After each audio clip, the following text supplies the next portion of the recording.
Aujourd'hui, nous plongeons dans l'une des séries les plus emblématiques de l'histoire de la télévision. Rome, produite par HBO en collaboration avec la BBC, sort en 2005 et 2007. Cette série en 2 saisons nous transporte au cœur de l'Antiquité romaine, à une époque charnière où la République vacille et laisse place à l'Empire. Si vous aimez les drames historiques avec une touche cinématographique, alors accrochez-vous bien car on va explorer pourquoi cette série est devenue culte, comment elle a révolutionné les productions télévisuelles et bien sûr, nous allons plonger dans son intrigue fascinante tout en gardant un œil sur les aspects qui la rendent si proche du grand écran.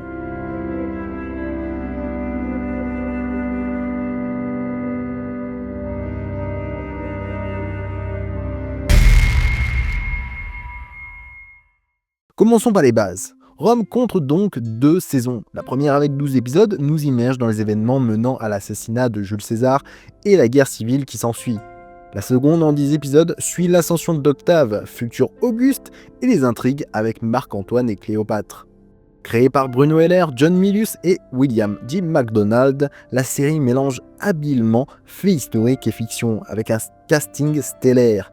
Kevin McKee dans Lucius Vorenus, Ray Stevenson en Titus Pulo, Charan Hinds en César et Polly Walker en Atia, pour n'en citer que quelques-uns.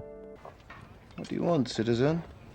Mais ce qui frappe d'emblée, c'est la qualité de production qui réalise avec les plus grands films hollywoodiens.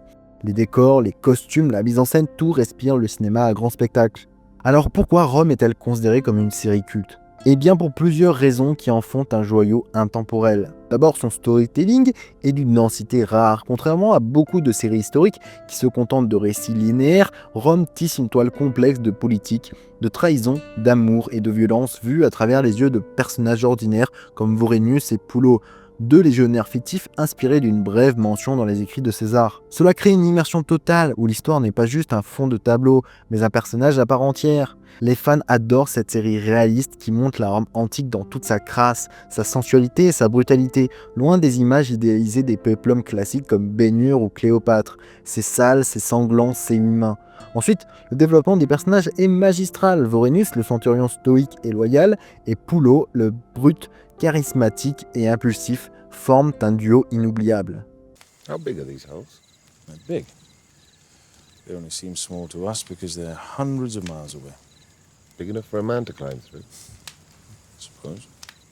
Ajoutez à cela des performances d'acteurs exceptionnelles, mention spéciale à James Purefoy en Marc-Antoine, qui vole la scène avec son charisme magnétique, et vous avez une recette pour un culte durable.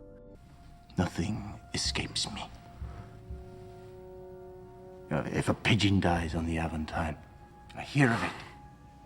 Malgré son annulation prématurée après 2 saisons dues à des coûts exorbitants, Rome a quand même gardé un statut de culte.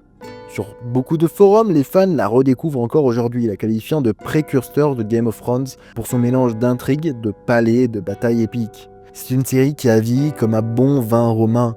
Plus on la regarde, plus on apprécie ses nuances.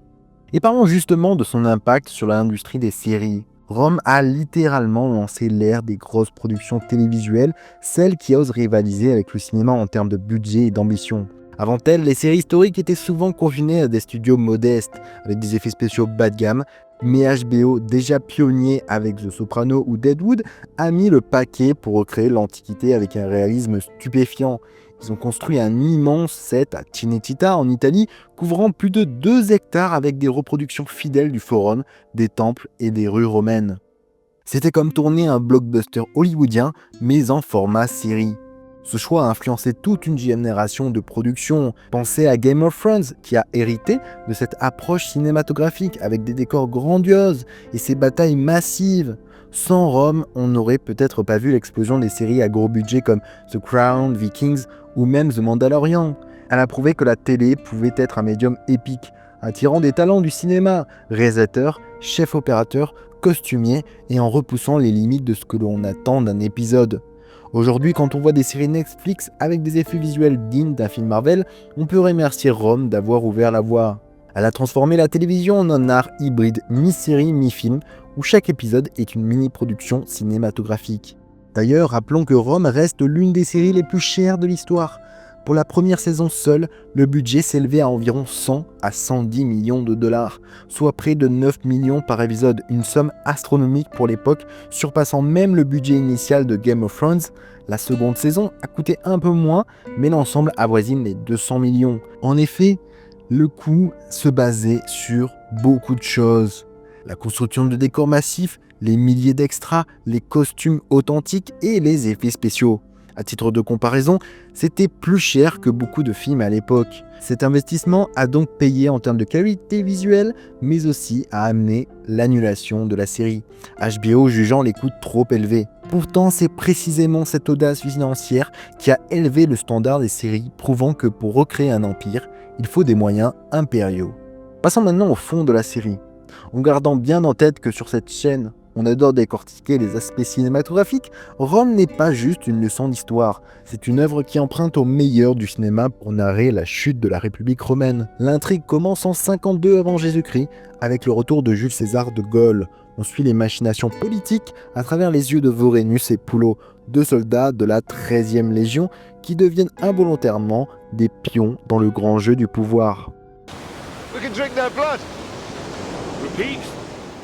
All these dead men, we can drink their blood. Too salty. La première saison culmine avec l'assassinat de César, un moment iconique filmé avec une tension digne d'un thriller hitchcockien.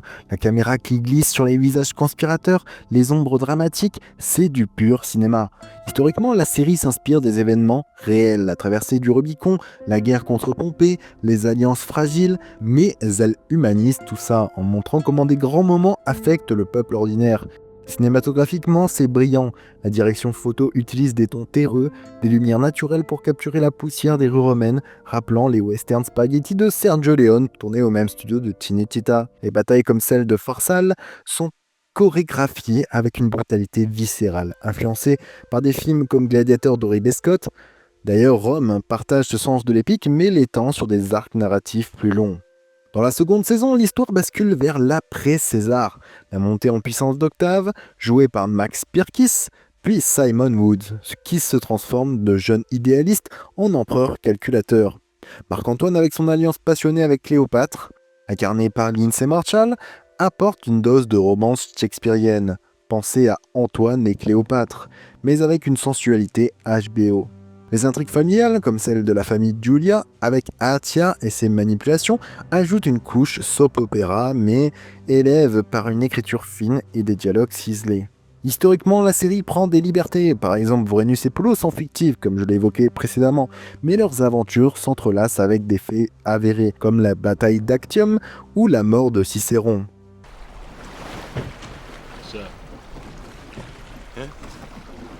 Oh. Salve, Vorenus. How are you? Good enough. Ce qui rend Rome si cinématographique, c'est son attention aux détails. Les costumes conçus par April Ferry sont authentiques jusqu'aux fibules et sandales, inspirés de fouilles archéologiques. Les décors, avec leurs fresques et graffitis, créent un monde vivant, immersif, comme si on tournait le docu-fiction avec la caméra de Michael Mann. Et la bande-son minimaliste mais percutante avec des percussions romaines renforce cette atmosphère de film d'auteur. En termes d'histoire, Rome couvre la transition de la République à l'Empire, la corruption du Sénat, les luttes de classe entre patriciens et plébéiens, les cultes religieux et les superstitions qui imprègnent la société. C'est fascinant de voir comment César, génie militaire et politicien rusé, manipule les foules, une leçon intemporelle sur le pouvoir filmée avec des plans larges qui capturent la grandeur des forums évoquant les épopées de Cécile B. 2000, mais la série excelle aussi dans l'intime. Les drames familiaux, les amours interdites, les trahisons personnelles. Cléopâtre, par exemple, n'est pas juste une séductrice, elle est une stratège, et sa relation avec Antoine est dépeinte avec une chimie électrique, digne d'un mélodrame hollywoodien. Cinématographiquement, les réalisateurs comme Tim Van Patten utilisent des techniques modernes, steadicam pour les poursuites dans les ruelles, montage rapide pour les combats, tout en respectant l'esthétique antique. C'est ce qui fait de Rome un pont entre histoire et cinéma. Elle n'explique pas, elle montre, elle fait sentir l'odeur du sang et de l'encens.